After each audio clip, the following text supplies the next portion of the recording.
বলছিলাম, হ্যাঁ, আপনার ওই ইয়েটা মিটলো, কনফিউশনটা।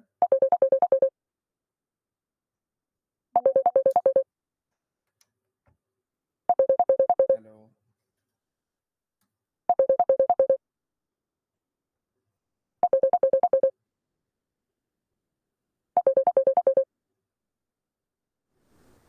হ্যালো, আলাপন আছো? হ্যাঁ, আনমিউট হয়েছে কিন্তু শোনা যাচ্ছে না।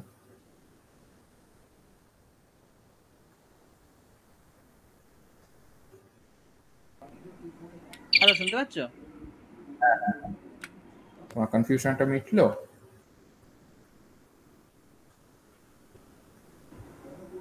হ্যাঁ। বেশ।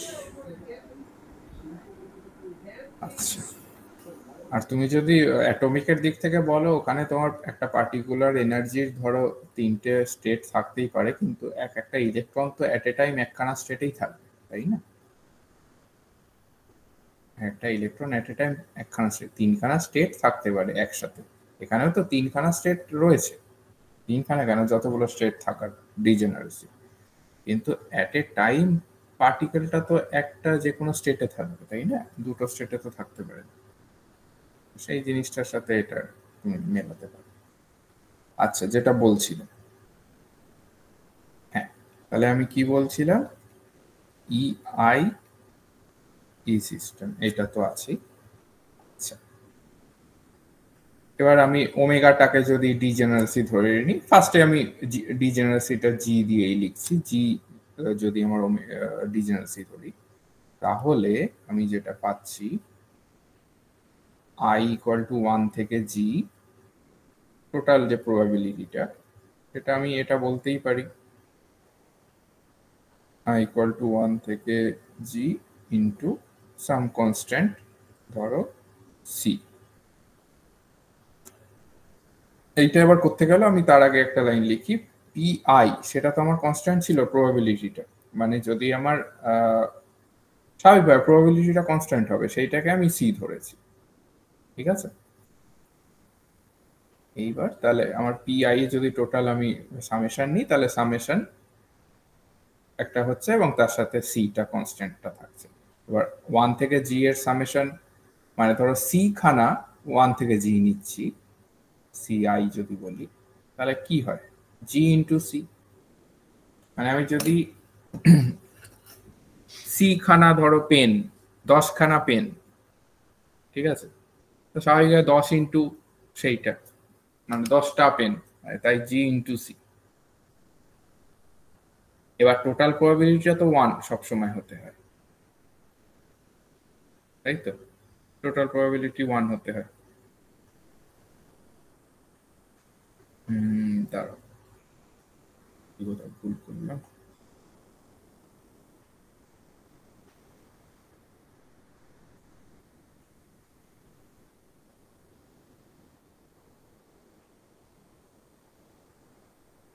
টোটাল প্রবাবিলিটি তো 1 হতেই হবে, এইটা।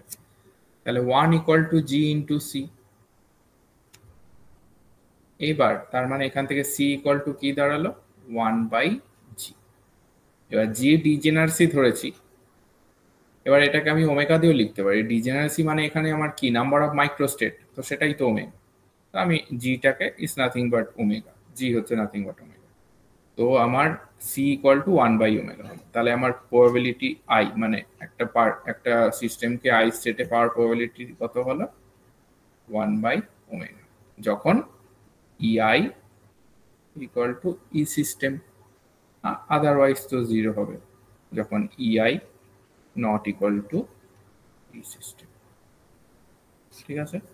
আচ্ছা, এবার যেমন কোয়ান্টাইজেশন অফ এনার্জি হয় কোয়ান্টামে, আমি যখন স্ট্যাটিস্টিক্যাল মেকানিক্সটাকে ফেজ স্পেস সেইগুলো সব যখন আমরা নিয়ে চলে এলাম, ফেজ স্পেস আমরা ক্লাসিক্যালি যা দেখেছি, এইখানে কিন্তু কোয়ান্টামের ক্ষেত্রে ফেজ স্পেসটা পুরো, মানে ওর ছবিটাই পুরো চেঞ্জ হয়ে যাবে, ঠিক আছে? কোয়ান্টাইজেশন অফ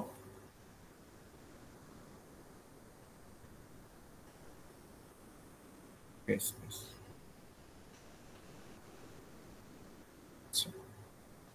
কিরকম দেখো, ফার্স্টে ভালো করে বোঝার চেষ্টা করো।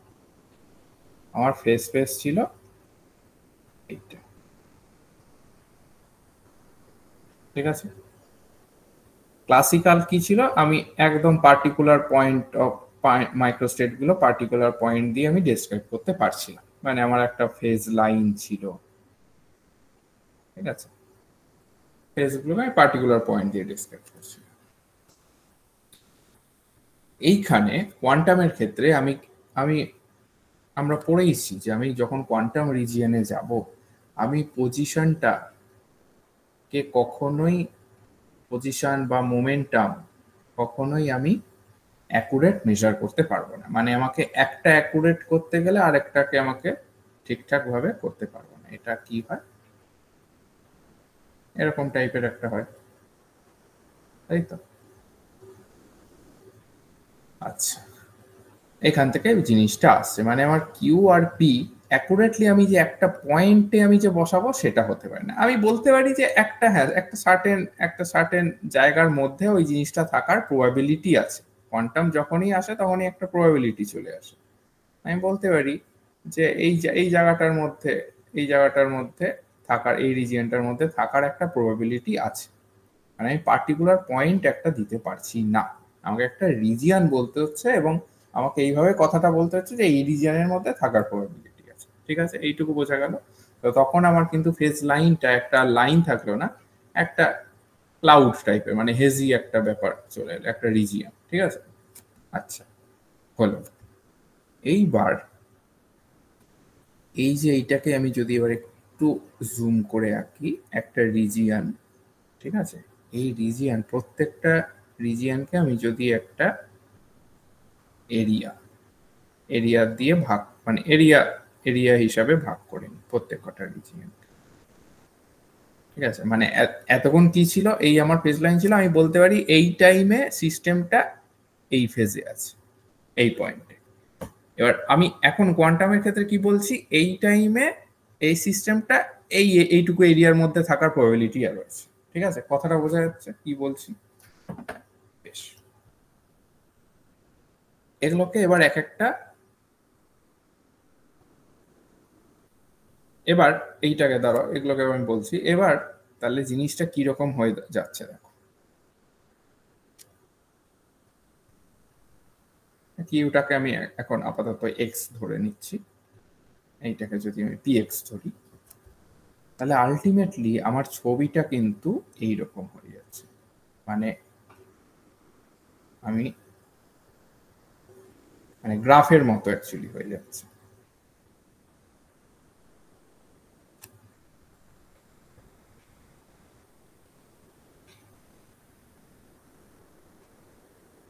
দাঁড়া, একটু ভালো করে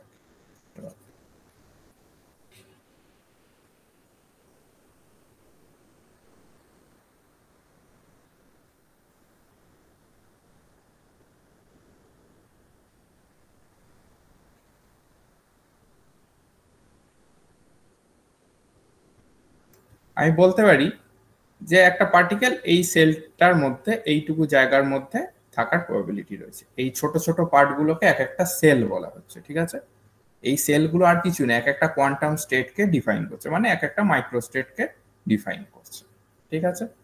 আচ্ছা, এটা গামা স্পেস। তাহলে গামা স্পেসটা আপাতত এখন 2 ডাইমেনশনাল টাইপের হয়ে গেল। তো আমি এরকম ভাবে বলতে পারি যে এই রিজিয়নটার মধ্যে ওই আমার পার্টিকেলটা থাকার প্রবাবিলিটি রয়েছে। এবং এই যে রিজিয়নগুলো, এগুলো কিন্তু খুব ছোট্ট, মানে খুবই ছোট্ট ছোট্ট বক্স, যতটা আর কি ছোট্ট করা যায়। কতটা ছোট করা যায়, তুমি কিন্তু অসীম ছোট করতে পারবে না। একটা জায়গায় গিয়ে তোমাকে কিন্তু কোয়ান্টামের আমার মানে আমি বলতেই পারি যে এইটাকে আমি একদম অসীম ছোট করে দেবো, সেটা কিন্তু করতে পারবো না। কেন করতে পারবো না? ধরো এক্সটাকে আমি ছোট করছি, আস্তে আস্তে ছোট ছোট করতে করতে করতে করতে করতে করতে আমি এই এইচ এর অর্ডারে চলে গেলাম। এবার আমি বলতে চাই এইচ এর কম, এইচ এর কমও ছোট করতে চাই আমি, তখন অটোমেটিক্যালি কোয়ান্টাম মেকানিক্সের এই রুলটা, এটা কি রুল, হাইজেনবার্গের আনসার্টেনটি প্রিন্সিপাল, এই রুলটাই বলছে আমার যদি এইটা এরকম থাকে, এইদিকে এক্স এদিকে পি এক্স থাকে, আমি যদি এক্সটাকে আরো ছোট করতে যাই, পি এক্সটা অটোমেটিক্যালি বেড়ে যাবে, তাই তো বলছে এক্স আর পি এক্স এর গুণফল সর্বদা এইচ অর্ডারে থাকবে। তো আমি এক্সটাকে আরো ছোট করতে গেলে আমাকে পি এক্সটাকে বাড়তেই হবে, তো আলটিমেটলি তাদের এরিয়া বা গুণফলটা তো এইচ অর্ডারে থাকতে হবে, তাই না? এইটুকু ব্যাপার বুঝতে পেরেছো? হ্যাঁ দাদা। বেশ, তো আমি এইটা বলতে পারি না যে এক্সটাকে এইচ এর থেকেও ছোট করব। এক্স মানে এই ইয়েটা সেলের সাইজটা এইচ অর্ডারে থাকে। এবার আমার যদি ডিগ্রিজ অফ ফ্রিডম এফ হয় তাহলে H to the power F. 2 ডাইমেনশনালের ক্ষেত্রে 2, তখন এইচ স্কোয়ার হয়ে যাচ্ছে ওটা। ডিগ্রিজ অফ ফ্রিডম যখন এফ হবে, আমার সাইজটা সেলের সাইজটা H to the power F হচ্ছে। ঠিক আছে? আচ্ছা, তাহলে আমার এইচ এফ এই সাইজটা একটা সিঙ্গেল কোয়ান্টাম স্টেটকে ও কিন্তু ডিফাইন করছে। এইবার এইটা ধরো, এটা তো একটা গামা স্পেস। এইবার আমি একটা ভলিউম নিচ্ছি, বা একটা মানে মোট কথা এনক্লোজ করছে, এই এরিয়াটাকে এনক্লোজ করছে, এটাকে যদি বলি ডেল্টা গামা। ঠিক আছে, তাহলে ওই ডেল্টা গামা ভলিউম এলিমেন্টটার মধ্যে একটা মাইক্রোস্কোপিক স্টেট সেট হবে, মানে এইখানে একটা মাইক্রোস্কোপিক স্টেট, মানে একটা স্টেটের সেট তৈরি হচ্ছে। ঠিক আছে, একটা স্টেটের সেট তৈরি হচ্ছে, সেটা কত হবে? অবশ্যই টোটাল ভলিউম ডিভাইডেড বাই ওইটার যে আমার ইয়েটা এরিয়াটা, বা টোটাল এরিয়া, মানে মোট কথা টোটাল এই এরিয়াটা ডিভাইডেড বাই, এখানে কিন্তু এরিয়া আর ভলিউম আমি বলছি, মানে অ্যাকচুয়াল কিন্তু এরিয়া বা ভলিউম কিন্তু নয়। ঠিক আছে, এইখানে আমি যে বললাম এক্স আর পি এক্স তার যে গুণফল, এটা তো আমি একটা এরিয়া হিসাবে দেখলাম যে এইদিকে একটা এইদিকে একটা, কিন্তু এক্স আর পি এক্স এর গুণফল যে এইচ হচ্ছে, এইচ এর অর্ডার হচ্ছে, এইচ এর কি আমার ডাইমেনশন কি এরিয়ার ডাইমেনশন? সেটা নয়। এইচ এর ডাইমেনশন কার ডাইমেনশন বলতে পারবে?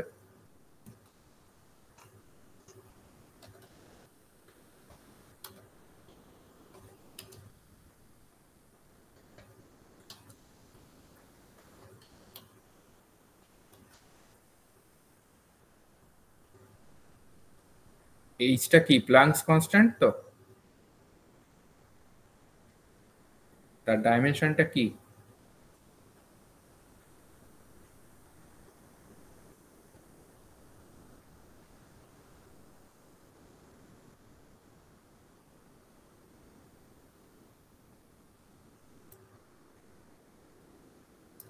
এনার্জি সেন্টিমিটার হচ্ছে তো, মানে energy into length is equals to H nu, nu 1 by length, তাহলে পাশে গেলে এনার্জি ইনটু লেন্থ, মানে এনার্জি ডাইমেনশন। বেশ, এনার্জি ডাইমেনশন, তাই তো? হ্যাঁ, তাই কি হলো, এনার্জি ইনটু লেন্থ যদি হয় তাহলে কি এনার্জি ডাইমেনশন হয়? ই এর ডাইমেনশন আই গেছে একটা এল থাক, ই হচ্ছে এমসি এমসি।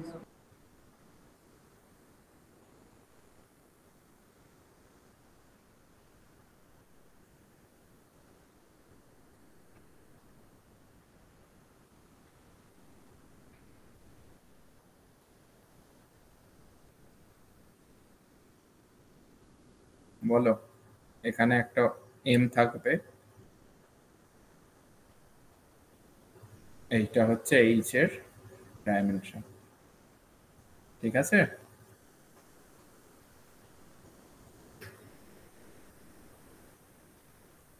এটা কার ডাইমেনশনের সাথে সমান বলতে পারবে? একটা আমাদের চেনা একটা আমার ফিজিক্যাল কোয়ান্টিটি, ফিজিক্যাল মানে ইয়ে আর কি, ইয়ে কোয়ান্টিটি বলতে পারবে।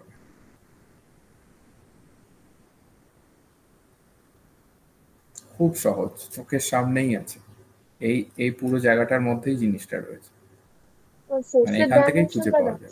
কার কার? ফোর্সের? না, ফোর্স ফোর্সের না, force dimension, M L T to the ফোর্সের পাওয়ার মাইনাস ডাইমেনশন তো আলাদা।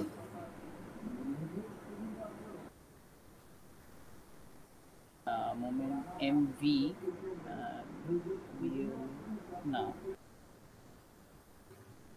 এটা হচ্ছে অ্যাঙ্গুলার মোমেন্টাম, এল এর ডাইমেনশনের সাথে সমান।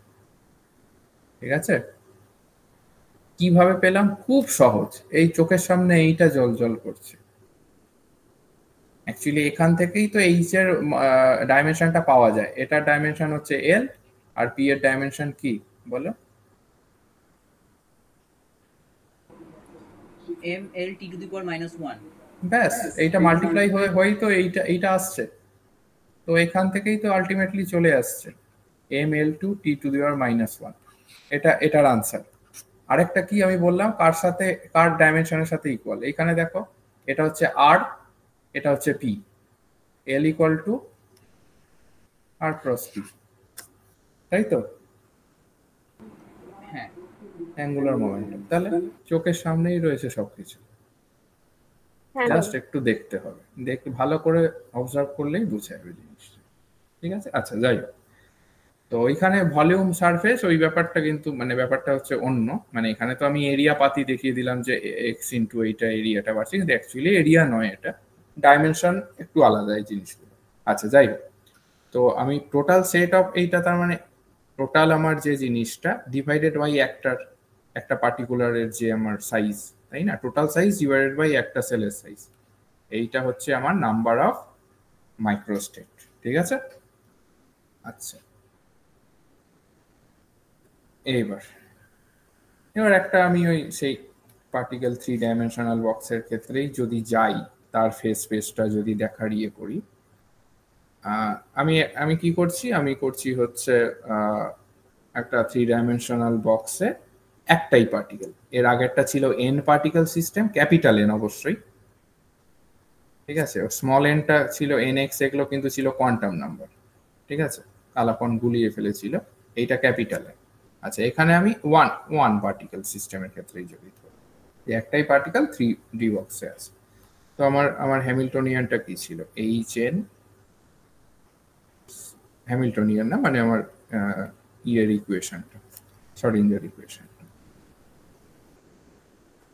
এইটা ছিল। এখানে আমি এইচ এন ইকুয়াল টু 1 এখন বলতে পারি। আবার আমি বলে দিচ্ছি এটা কি, এটা হচ্ছে wave function of a single particle in ith state. এইটা energy eigen value of the single particle when the system is in ith state। ঠিক আছে,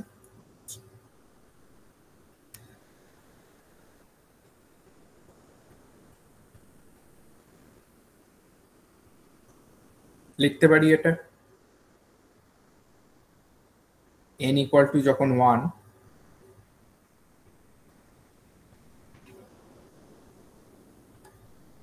এটা লিখতে পারি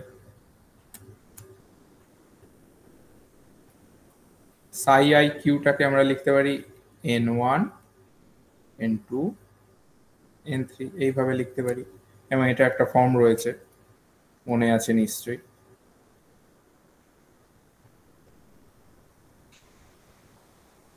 মনে আছে এটা? হ্যাঁ, n3 দিয়ে আর লিখছি না। আচ্ছা, এনার্জি লেভেলের কেসটা কি ছিল?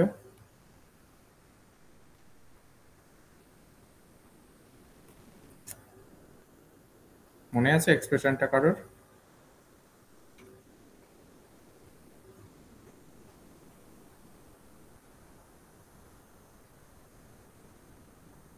এটা ছিল, এটাকে আমি এন স্কোয়ার লিখতে পারি।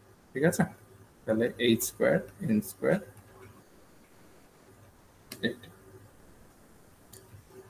আচ্ছা এইবার ধরো যদি লার্জ এন হয়, মানে আমার এনটা যদি খুব, এই স্মল এন এটা যদি লার্জ হয়, তাহলে আমি এইভাবে লিখতে পারি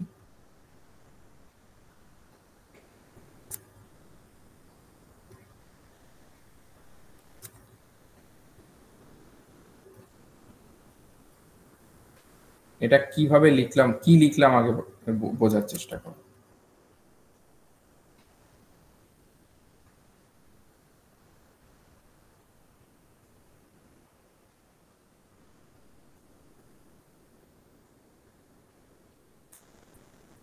আমার এই একটা পয়েন্ট রয়েছে, যার n1 এর ভ্যালু 2, n2 এর ভ্যালু 3, n3 এর ভ্যালু 4, তার করেসপন্ডিং একটা ভ্যালু রয়েছে। এই দিকেরটাতে আমি আর 2D-তে দেখাতে পারছি না, এরকম ভাবে। আচ্ছা, এবং আমি একটা বলতেই পারি একটা সারফেস, এরকম একটা সারফেস কনসিডার করা যেতেই পারে।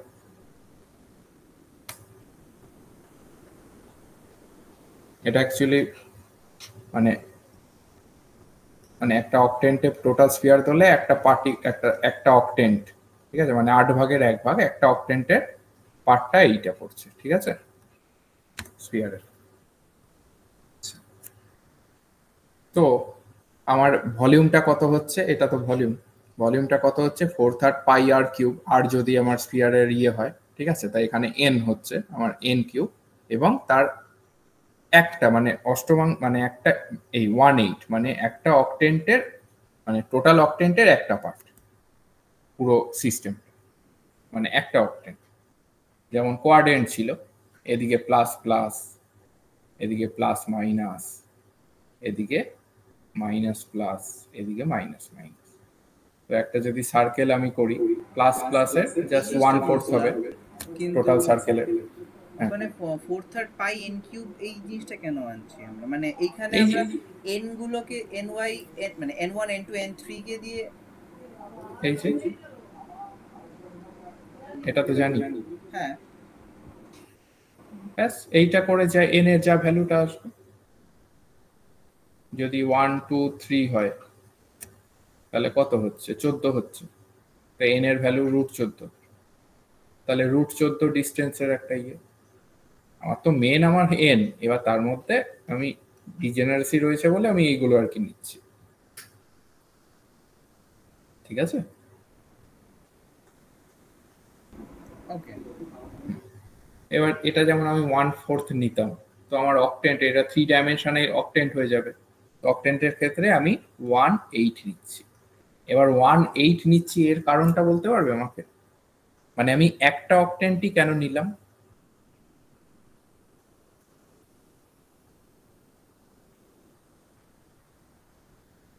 উত্তরটা এইখানেও রয়েছে কিন্তু এই ছবিটার মধ্যে।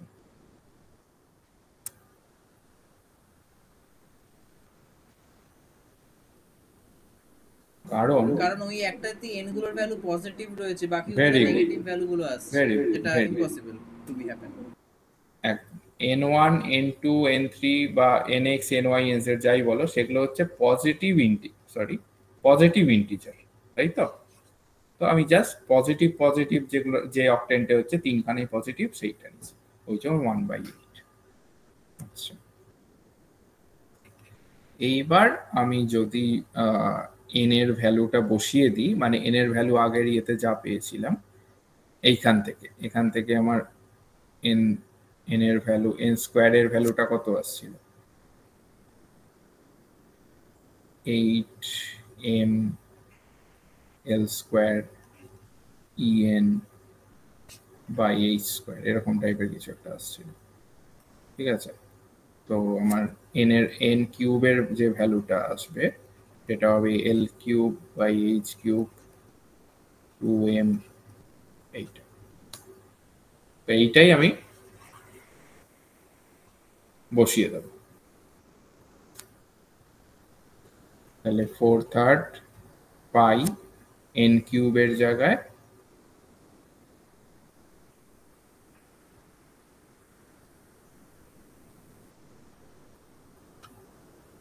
ঠিক আছে, এখানে একটা 8ও থাকবে, 8ও এখানে উপরে থাকবে, সরি। তো 8টা ওই 8-এর সাথে গেল কেটে, এটার সাথে ওই 8টা গেছে কেটে। আচ্ছা, এইটা তাহলে আমাদের দাঁড়া।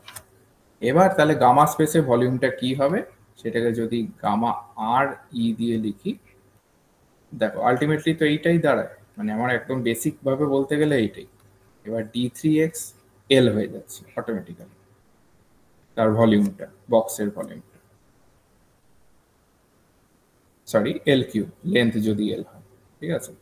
আর d3p আমি পিটাকে যদি একটা কোঅর্ডিনেট ধরে নিই, পি এর যে আমার স্ফিয়ারটা হচ্ছে তাহলে 4/3 পাই পি কিউ হচ্ছে।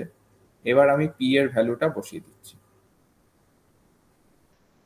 পি এর ভ্যালু আমরা সবাই জানি 2m e two the power half, cube আছে বলে 3/2 করে। ঠিক আছে, তাহলে এখান থেকে আলটিমেটলি আমরা পেলাম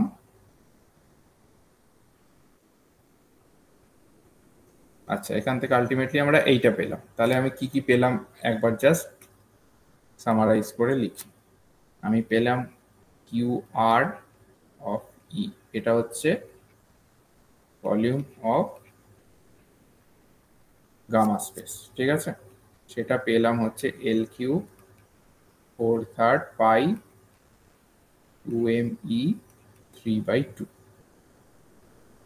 আরেকটা যেটা পেয়েছিলাম, আরেকটা কি পেয়েছিলাম, গামা ইএন।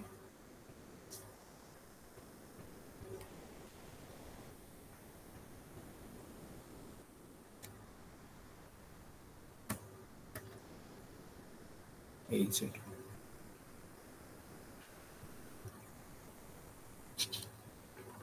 এইটা পেয়েছি। ঠিক আছে, আচ্ছা এইবার দেখো আলটিমেটলি এইটা ইকুয়াল টু, এটাকে যদি ইএনই বলি, এটা যদি ইএন করে দিচ্ছি আমি, এইটা দাঁড়ায়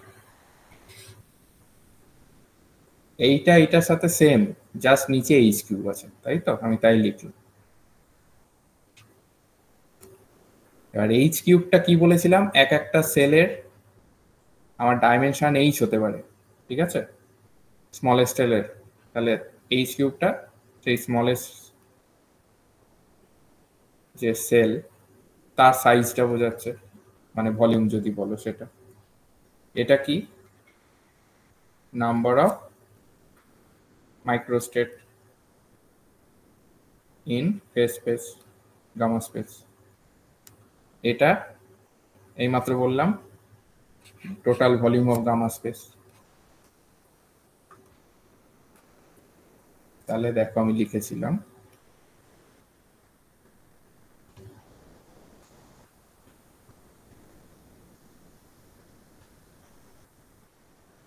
এইটা লিখেছিলাম number of microstates equal to total মানে volume divided by H to the power F, মানে স্মলেস্ট যে সেলের সাইজটা দেখো সেটাই কিন্তু আমরা পেলাম। ঠিক আছে, মানে এটাই অ্যাকচুয়ালি মানে ভেতর থেকে ক্যালকুলেশন করে আমি দেখালাম যে হ্যাঁ ওই জিনিসটা সত্যি আসছে। আচ্ছা হলো, এখানে আমি যদি তোমার যদি আমার n1 এর ভ্যালু 1, n2 এর ভ্যালু 2, n3 এর ভ্যালু 3 হয়, তাহলে আমি ছখানা স্টেট পাবো, সাই 1 2 3 এরকম ভাবে কম্বিনেশন করে, সাই 1 3 2 এরকম ভাবে ছোট ছোট ছখানা স্টেট পাবো। আমরা বলতে পারি যে এই মাইক্রো স্টেট গুলো এরকম, মানে এই ছখানা স্টেট ডিজেনারেট স্টেট। ঠিক আছে, আর একটা জিনিস মনে রাখবে, স্টেটের কিন্তু ডিজেনারেসি হয় না, এনার্জির ডিজেনারেসি হয়। মানে সেম এনার্জির তে ডিফারেন্ট ডিফারেন্ট স্টেট রয়েছে, তার মানে এই এনার্জিটা ডিজেনারেসি রয়েছে। ঠিক আছে, এবং তার ডিজেনারেট স্টেট গুলো হচ্ছে এই, কথাটা এইভাবে আসে। বেশ, তাহলে এইটা কিছুটা হলো মাইক্রোক্যানোনিক্যাল এনসেম্বল। আর নেক্সট তোমাদের বোধহয় ওই ইয়ে রয়েছে ইন্টারাকশন ওইগুলো রয়েছে। ঠিক আছে, থার্মাল ইন্টারাকশন ওইগুলো S equal to KB ln omega ওইগুলো রয়েছে, ওইগুলো আমি নেক্সট দিন শুরু করব। ঠিক আছে।